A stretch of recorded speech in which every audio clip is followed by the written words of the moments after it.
Where do F1 drivers live? Well, most of them live in Monaco, but we'll go through each of them in this video. First, Lewis Hamilton. He does live in Monaco, at least for part of the year.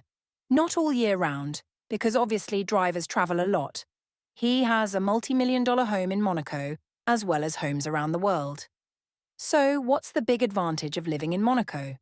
Yes, low taxes. Everyone knows that. In short, there's no personal income tax. So if you earn $30 million a year as an F1 driver, the Monaco government doesn't take any of it. Now, if you live in England, France, or most Western countries, the government will take a significant proportion, certainly 40% or more of most of your income. And how big is Monaco? Well, it's only 2 square kilometres, has the shortest coastline in the world, 3.8 kilometres, and the country's width varies between a mere 350 metres and an impressive 1.7 kilometres. It's a very small place. And did you know that if you own a house in Monaco, you can't rent it out as an Airbnb? Because the government simply doesn't want that. So if you go to Monaco to watch the race, you have to book a hotel. For example, the walk might be less than a kilometre, and yet technically you'll be staying in France. The current F1 world champion driver, Max Verstappen, also lives in Monaco. He owns an apartment there worth over $13 million. But believe me, that doesn't buy you a huge apartment in Monaco. I did some research. In this particular apartment, you'll pay $2.3 million, and that's for a studio with a mere 35 square meters. Of course, if you have a bit more in your pocket, you can probably go online and buy this.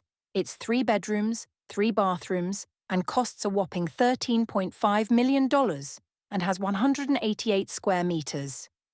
You've probably realized by now that your money doesn't go very far in Monaco. Next, we have Charles Leclerc. He lives in Monaco. In fact, he's the only F1 driver born and raised in the Principality, and if you're new to the sport, you'll notice that Charles, on number 16 on his helmet, has the colours of the Monaco flag, red and white. Next is Lando Norris. Yes, another driver who lives in Monaco. He moved there a few years ago. He's from Great Britain. And how much does he save on taxes? Well, here are the British tax rates. And as you can see, they're quite high when you get to the top. So suddenly, you go from paying that amount of tax to zero in Monaco. That's the real temptation, moving to a place like that. And there's another side to it too, where you can socialise with your F1 peers, because almost all of them live in this very small area. In addition to no income tax being charged on individuals in Monaco, there's also no wealth tax, no local taxes, no property tax, and no capital gains tax for individuals. So if you buy your apartment for $13 million and sell it for $20 million, all the profit goes into your pocket, without any government taking a share. Valtteri Bottas is from Finland. He has a house on a lake in Finland, but he's also registered as a Monaco resident and spends several days a year there, as well as in Australia, because his girlfriend is Australian. Last summer, he spent quite a bit of time in the southern states of Australia. So, can anyone just go and live in Monaco? No, you need to be very rich. You need to have $500,000 that you want to put in an account and leave it there. Although, if you want to open a business later, you can use some or all of these funds for that. So, in general, it's the filthy rich who live in Monaco, and about 33% of Monaco's 36,000 residents are millionaires. I thought it was more than that. The Monaco government is, in fact, perfectly aware that it has many high-profile and very wealthy people living in its country. And because of this, the government requires written permission for all professional photographs, which minimises paparazzi bothering their millionaires. German driver Nico Rosberg lives in Monaco with his wife and daughter and dog. They've been living there for several years and are not far from Daniel Ricciardo, the Australian driver. He's also been living in Monaco for several years and also has a mansion in Los Angeles and a farm in Western Australia. And the 8th and final driver who calls Monaco home is Alex Albon. So you have 8 drivers living in Monaco. Let's move on to Logan Sargent. He lives in England, more precisely in London, as does another driver, Oscar Piastri. And his trainer Kim Keedle lives in London, and Oscar even dates an English girl, Lily. We have Chinese driver Zhou Guanyu, who also lives in London. Next, Mexican driver Sergio Perez, who lives in Guadalajara. But of course, not all year round, because during the European season, he lives in Madrid, to be closer to the European races and the factory. Let's move on to Fernando Alonso. He lives in Switzerland, so there's a tax advantage for Fernando living in Switzerland instead of his home country, Spain. Look at the tax rates for income in Switzerland.